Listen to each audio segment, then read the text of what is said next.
Let's start off with Port Adelaide and Melbourne this afternoon at Adelaide Oval. Port have now won 2 in a row, gents. 25 points was the margin here. There's some excellent footy throughout, and it just means they're, well, just in touching distance with the 8. They're 2 games outside, but a few wins after the bye in the next few weeks. Who knows what they could do in the back half of the season. Jimmy, take us through the Lexus of Blackburn key moments. Yeah, thanks, Tom. Port Adelaide, as you saw in those scores, pulled away, but it was a pretty close game throughout. And Melbourne kicked off pretty good style. Cozzy Pickett with the chubbiest contract, getting around in AFL football at the moment, pinching the ball from a stoppage, kicking the first goal. And some of his goals are absolutely magnificent. We'll see another one shortly. Jace Burgoyne, really good pack grab there. So I like him coming off the wing and jumping for the ball, converting there. It was pretty seesawing.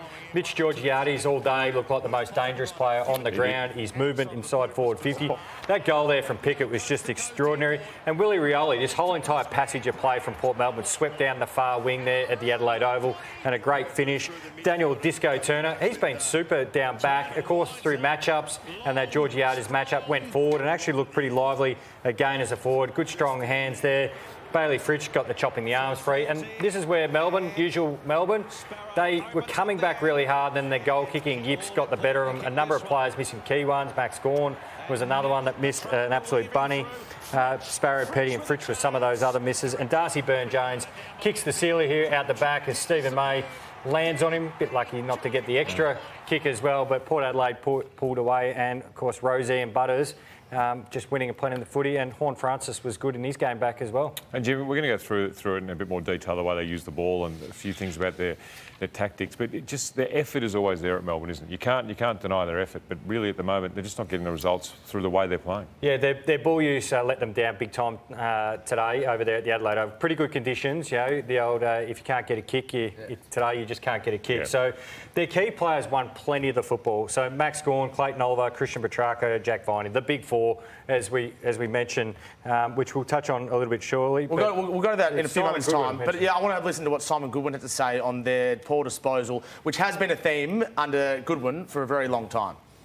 Clearly, you know, the way we entered the ball inside 50 certainly wasn't to the standard that, you know, it needs to be. It was a bit of everything, you know, our decision making, our ability to lower our eyes, our ability to airily have an impact when we had our opportunities, our ability to stay calm and composed, and really finish the play. Well, Simon Goodwin said better than I could. And of course, as we mentioned, the big 4 in particular, Gawn, Oliver, Petrarca, Viney, were ranked number 1, 5, 11 and 12 as winning the ball. So they actually did a really good job. What you ask players, but this ball use is not up to scratch for guys that have all played a considerable amount of football, and they were some of the worst rated on the field with using it. So that's what those stats highlighted.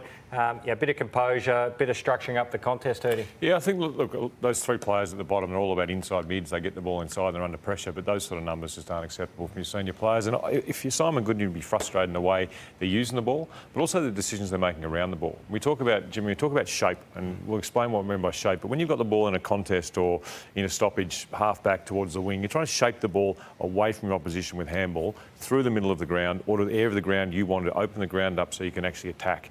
Melbourne today looked like they were trying to shape it. If you look here, there's the contest, handball comes out here. That player should be turning into the corridor in shape. Instead, they're coming back towards the numbers. And look what happens when you come back towards the numbers. You give the opposition a chance to defend, which I know, Jimmy, in your Geelong days, this would have been called out straight away because Bomber and Brendan McCartney were just classic shape coaches, weren't they? Yeah, the amount of times where we do drills... Just watch this one. So Max the handball goes to Langley. He's got to turn inboard, away. See the 3 Port Adelaide players there? You've got to turn away from those players, inboard, and someone's coming from behind. Instead, you turn back into the Port Adelaide players, and that puts you under pressure and means that Petrarca, Oliver and Viney, when they're kicking the ball, they're under pressure. So no wonder their stats are so poor with ball in hand. If you're putting a guy out in space or a player out in space, you've got more time, your kicking efficiency's better, your kicking to forwards better. So, yes, their skills maybe... No, I don't think it's a skills problem. I think it's they're under too much pressure when they get the ball because of the way they shape the ball out of contest. Yeah, and it's setting up the triangle. So as soon as the ball is rolled out, if I was to pick the ball up now, where you two are is really good, maybe a couple of metres further away, but as soon as I look up in my vision, I've got the triangle set.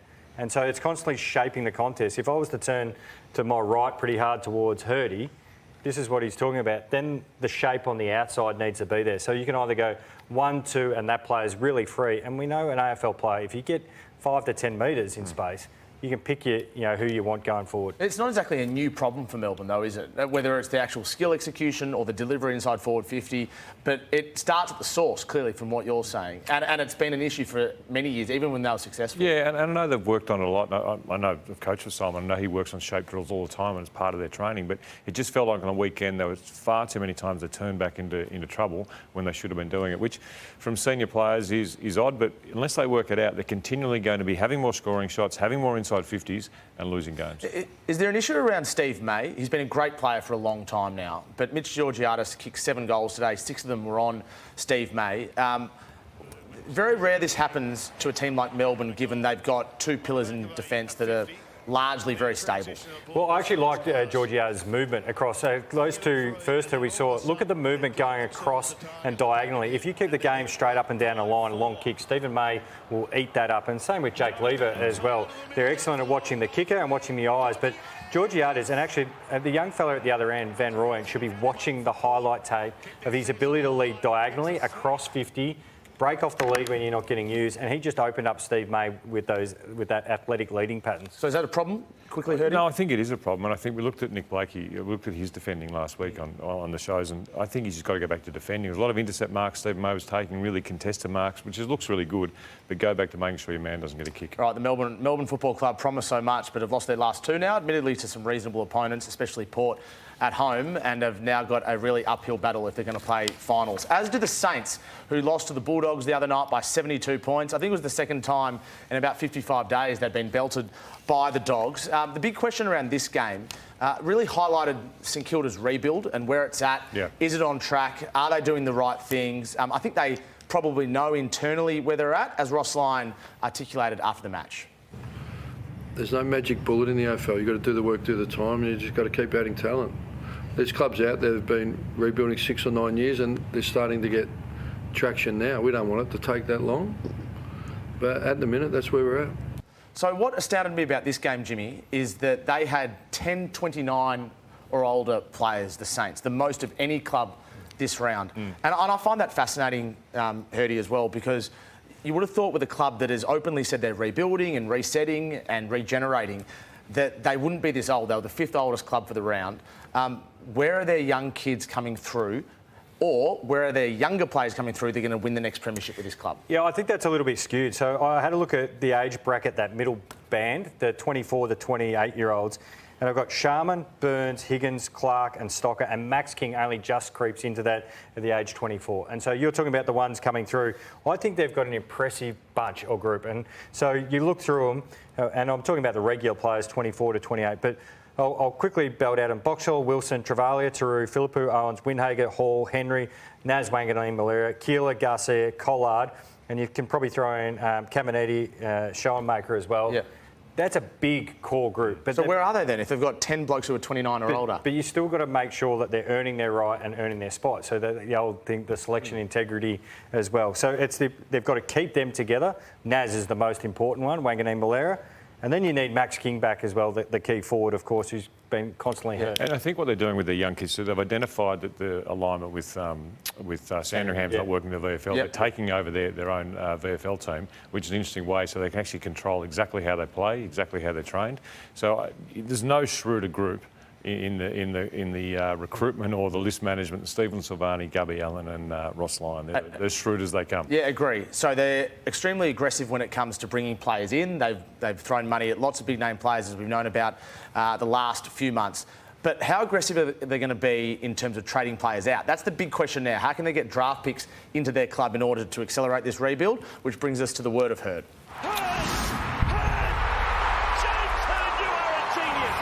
Yeah, well, thank you, Tom. They all talk about who's coming into St Kilda. TDK, Bergman, even Sam Walsh has been spoken about as players coming in. But if players of that ilk are going to come in, there are players that are going to have to go out to make cap space and also to have picks. You look at who's got trade value at the moment. Sinclair, Marshall's probably the big one out there. Jack Steele even, I think he would have, the captain of the club, and I'm not saying he would go, but he definitely would have value on the market. Hill and Wilkie, they're the 5 to me that are in contract that would have the availability to get picks, to get the cap space they need to bring these players in, because you can't bring in Tom De Koning, Bergman and potentially Sam Walsh or another key midfielder, inside midfielder, unless you're clearing cap space. Speaking of experienced players and contracts, Tom, Collingwood have got a lot of experienced players. They're humming beautifully. Are they all getting another year because of their form? Well, there's 8 of them. So there's 8 out-of-contract veterans at Collingwood that the Pies are considering now. So my understanding is that 6 of them have been told, we want you here next year, pending that we're protected from a contractual perspective. What they don't want with those green 6 is an ACL in round 22 and to be on the hook to play in 2026. So they're happy for Sidebottom, Pendlebury, Myercheck, Howe, Hoskin, Elliott and Elliott to play on, assuming that they get this contractual sort of nuance right. The other 2 will have to wait, Cox and Mitchell. So that's where Collingwood's at the moment with those 8 veterans. All those green 6 have said to Collingwood that they want to play on next year, even if they win the flag. And the Pies are happy for them to do so again. So barring any sort of unforeseen big injury, they'll go again next year and they'll remain old. And who could blame them given the way they're playing? Why wouldn't you, the way they're playing? But in the end, you do fall off a cliff, Jimmy, as you know. Yeah. Is it this year, next year? You never know.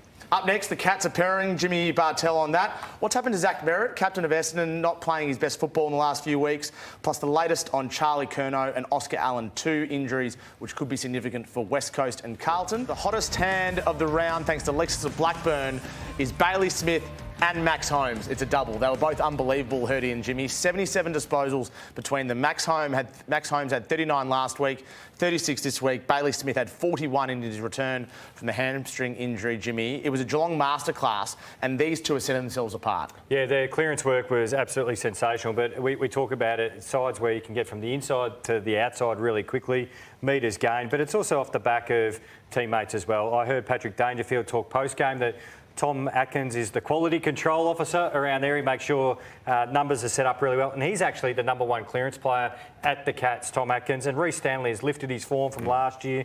But what they do really well too, those high half forwards, and Sean Manor in particular, who's #4 for clearance, but he actually generates a lot of scores from stoppage and clearance. He's the best general forward in the game doing that. And Atkins is the #2 midfielder at scores, points generated from their stoppage. So they've got a good system, good balance, and it's allowing Holmes and Smith to shine.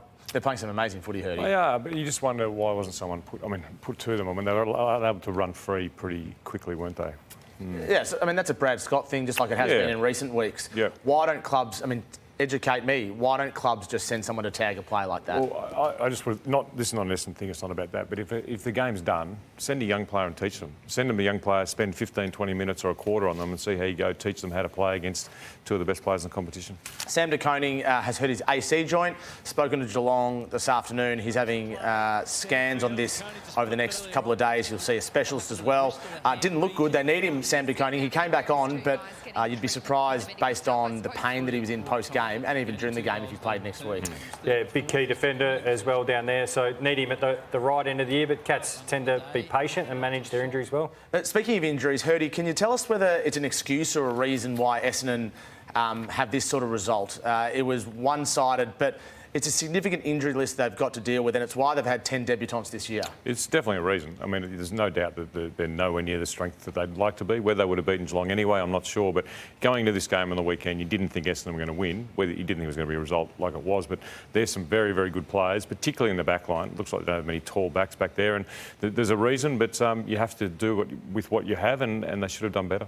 Are there other issues at play though with them and how they're playing, regardless of their personnel? Well, I still don't think the defence, the team's defending as you would like. And yes, there's personnel, but there's also structure side of things. You just look at the turnovers that came from simple skill errors.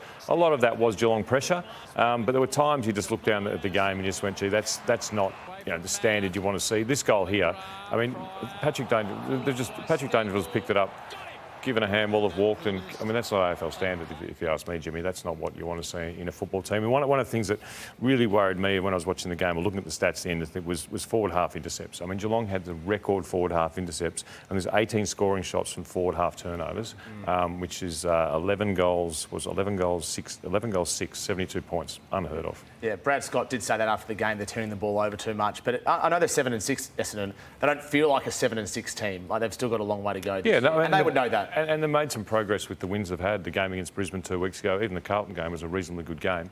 But when you have young teams, you have setbacks, and that was a setback on Saturday night. Can you talk me through Jimmy and Hirdy? Zach Merritt's recent drop-off in form. I know he's got a new role, but he's not the player that he was at the start of the year. He just reminds me at the moment of like a touring captain coming to Australia in Test cricket, and the weight of the world off his shoulders. And by the time they get to the MCG or Sydney, he just looks cooked. Like, it must be so difficult being in the role that he's in at the moment, given what he's had to endure over the best part of a decade. Well, you can't blame him. I think we've started to touch on some reasons as well. He's moved to the half-back line because if you had a look at that injury list before, majority of those are the key defenders, good players, and where they're most inexperienced is behind the footy. So you can understand why they've moved him back there. A bit of class and polish to get them out of the back 50, which they lacked, of course, against the Cats.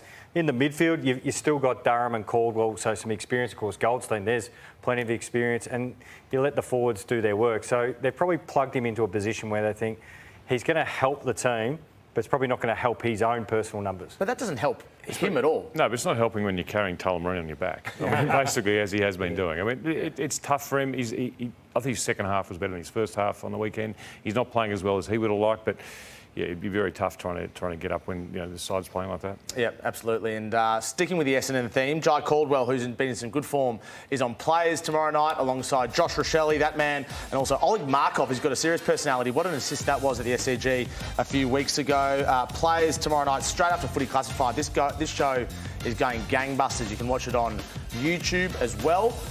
And there's always some amazing guests. And whether they're big names or not, and often they are tomorrow night, they've always got great personalities, and Felix von Hoff brings out the best in them. So that's on YouTube and also after Footy Classified tomorrow night. Don't miss players. All right, let's move to Optus Stadium tonight, where the Carlton Football Club was too good for West Coast. The margin in the end was 34 points, and I want to get your views on the game, and we'll go through the highlights and the key moments and some key injuries as well. But I love this from Andrew McQualter at quarter time, speaking to Kath Lockman on Fox Footy, when they were 39 points down. Andrew, what was the gist of your quarter time message? We were pathetic in the contest. Simple as that.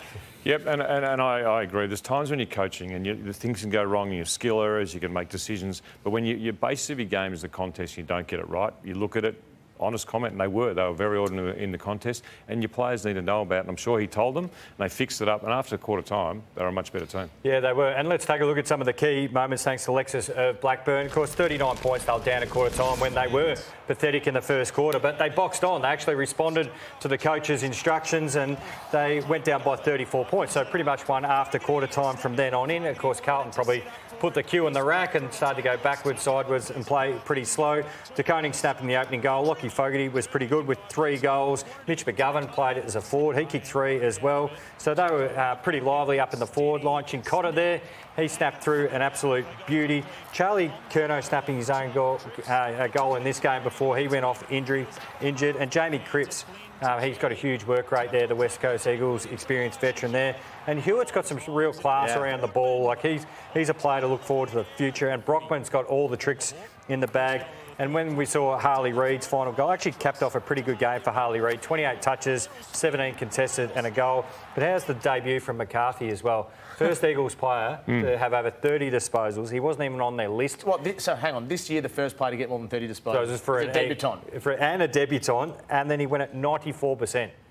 So he wasn't on the list 3 weeks ago, so he probably thinks, hey, AFL footy, what's all the fuss? I'll just swim, don't have to do pre-season, I'll just swim in during the middle of the year. So Hewitt was the best for Carlton, 35 touches, and I mentioned the 2 goal kickers and Chera, 30 touches himself. So I was watching the game with a couple of Carlton supporters, and what is it after quarter time with the Blues? They come out, they play this exciting brand of football, and they go back to just boring football. Is it a problem, or is it something that they had the game won? I think you touched on it last week when we highlighted how well they used the ball in the first quarter, going inside forward 50, but once fatigue sets in, some old habits start to creep in. It couldn't have been fatigue. They were 39 points up. They lost the game after quarter time. Yeah, by 5 points, yeah. I've never seen a club have 2 wins in a row where we've learnt less about the team. Like the victory over Essendon last week, we didn't learn a lot. The victory tonight over West Coast, we didn't learn a lot. I think they've got North Melbourne next week. We might not learn much there. So the challenges will be further ahead. They need to bank the wins, but they've got a long way to go, as you mentioned. And it's going to be harder if they don't have Charlie Curnow, who appeared to hurt his calf in the first half. He was subbed out. He's never done a calf before, as he told, again, Kath Lockman after the game. Yeah, no, it's fine. I mean, I've never really had a soft tissue before, and had a little bit of awareness, a little bit, in that first quarter. Yeah, so we'll see how we go. This looks like it's going to be pretty fine going through the next couple of weeks. So looking forward to getting out against North Melbourne next week. So the other injury there is Oscar Allen for West Coast. Didn't look good, Oscar. A plantaris. What's a plantaris? Well, we had a discussion. We're not sure. Someone it's on your leg. Dinosaur. Yeah, I think the Eagles think it might be a calf of some sort.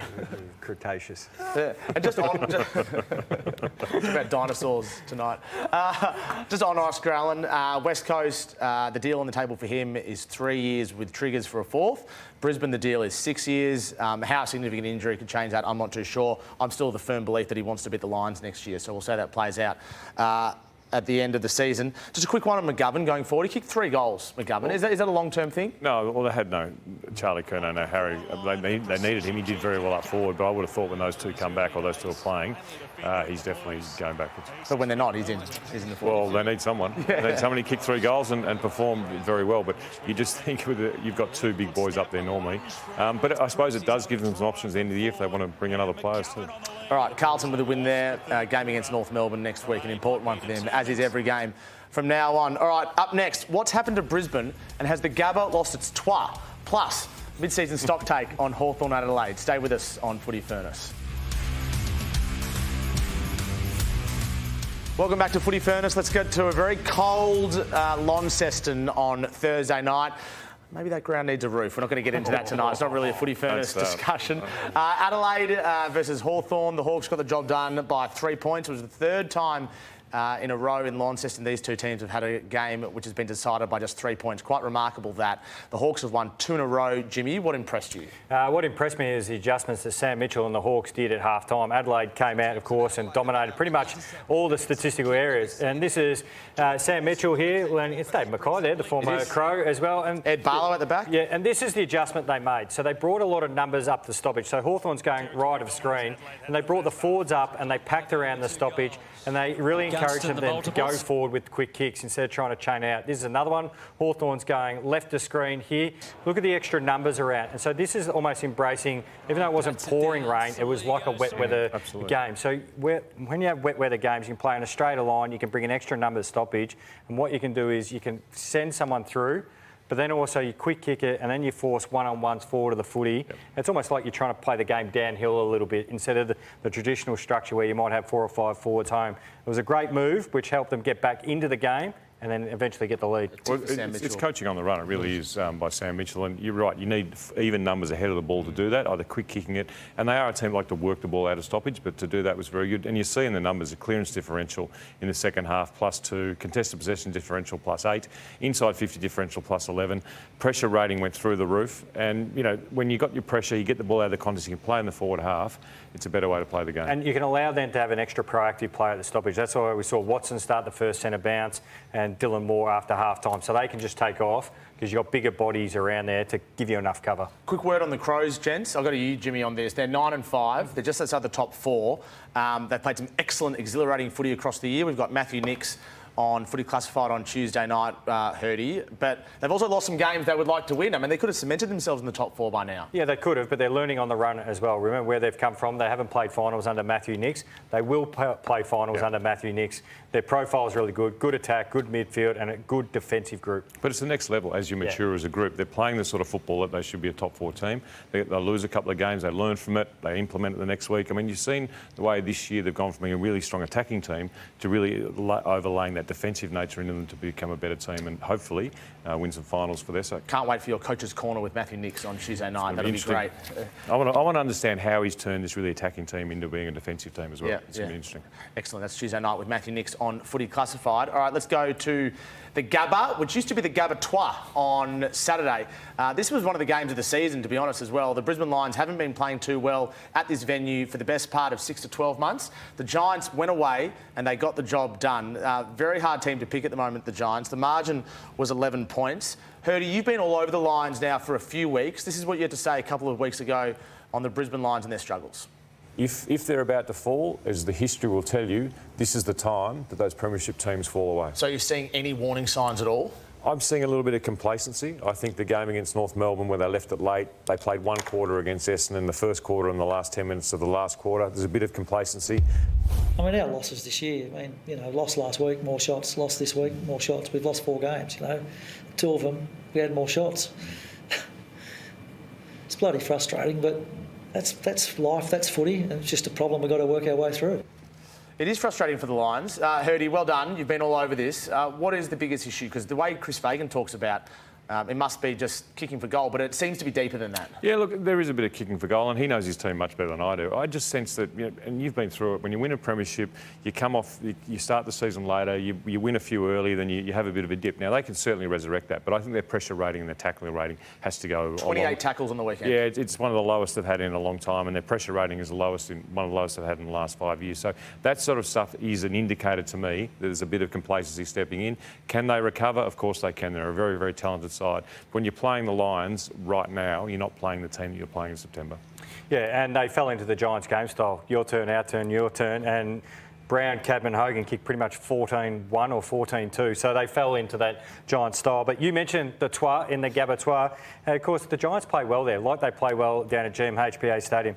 7 of the last 9 against Brisbane at the Gabba, they've won. Really? So they don't fear going there. They almost play better away from home at the moment. So they're like a quick deck? Yeah, quick deck. Open the game up. You can get some width there at the Gabba. I think sides aren't as fearful at the Gabba because of COVID. How many teams played up there? They're used to playing the ground. But the Lions are still a tough beat up there. For all the win they had, though, do you know more about the Giants? Or are you more impressed, or are you still shaky about when they're very good going that way, but not so good going that way? Individuals won them the game brilliantly. Well, we highlighted probably, hopefully it's Cadman's coming out party. Hogan was his best, 6 goals. Logan Morris still kicked 5 for the Lions, and they still gave up a big score. Do their key midfielders value defence as much as they should? No, this is the system that they're playing with at the moment. Up and back, up and back. And whether it's sustainable or not remains to be seen. Big injury for the Brisbane Lions, a costly one. Their main key defender, really, their main stopper at least, Jack Payne, has been ruled out for the rest of the season with a ruptured patella tendon. Quite a sickening one. It's the same thing that Nick Newman did a few months ago and has done before as well. The Brisbane Lions have confirmed this. So the question now turns to, our commiserations are with Jack Payne and everyone that knows him as well, because that's not what you want to see. But from a football perspective, who they replace him with is really interesting. Darcy Gardner was pulled out of the VFL this weekend. They've got some big games coming up. But he's not an easy player to just slot in and replace.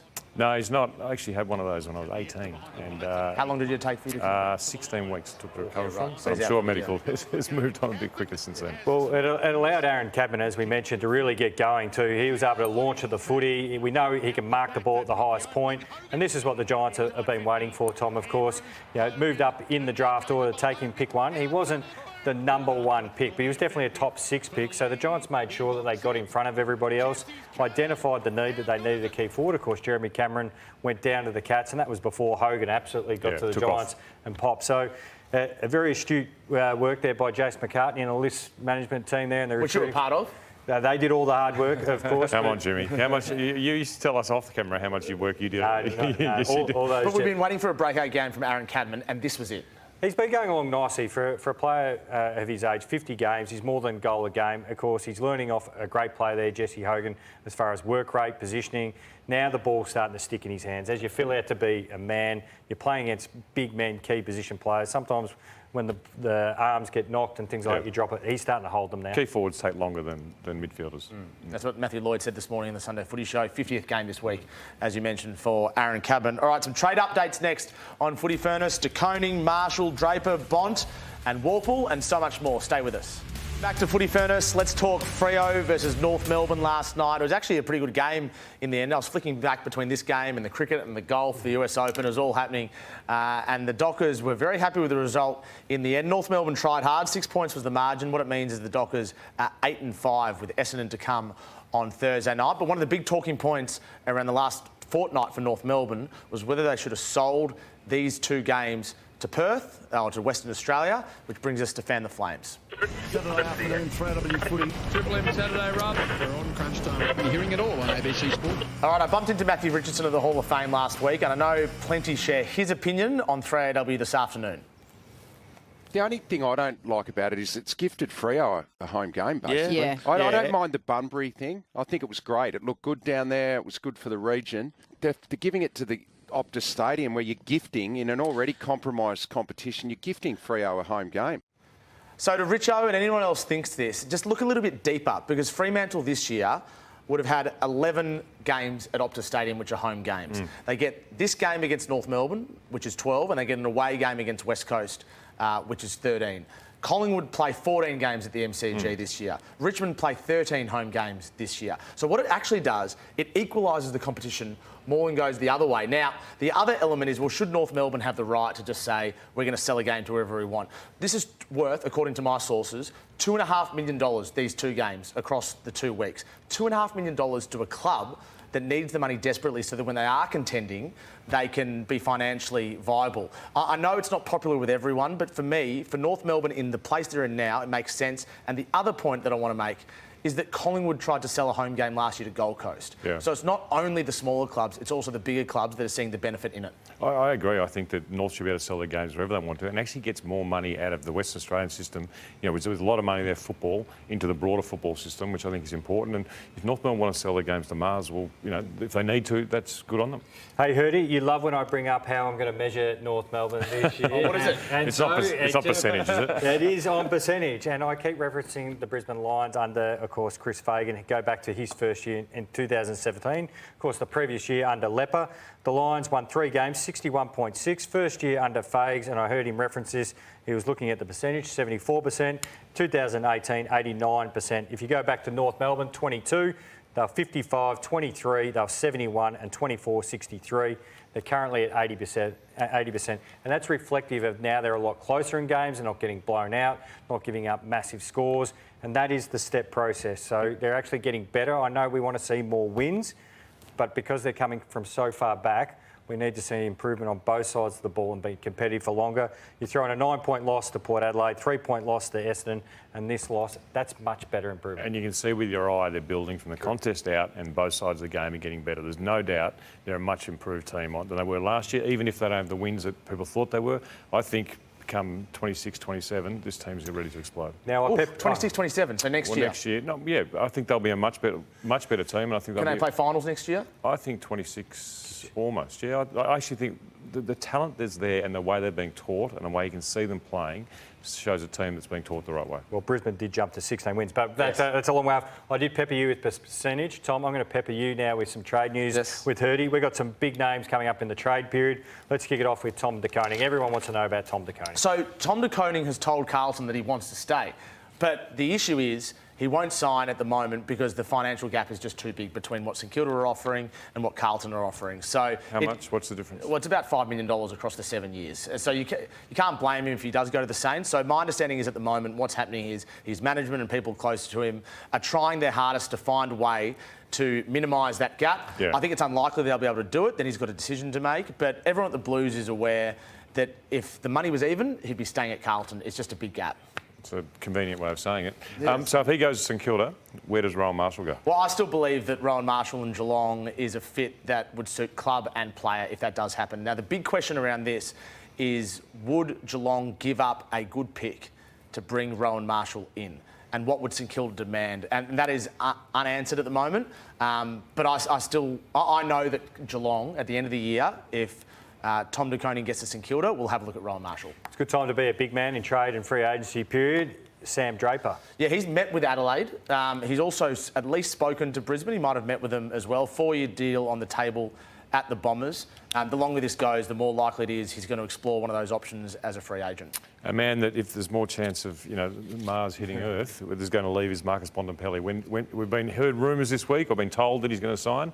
When is he going to sign? Well, I think he's going to sign. I don't think it's as imminent as what's been suggested recently, but Bontempelli is now committed to staying at the Dogs. It's just a matter of when this takes place and how long it is. But talks have started. How many years do you think?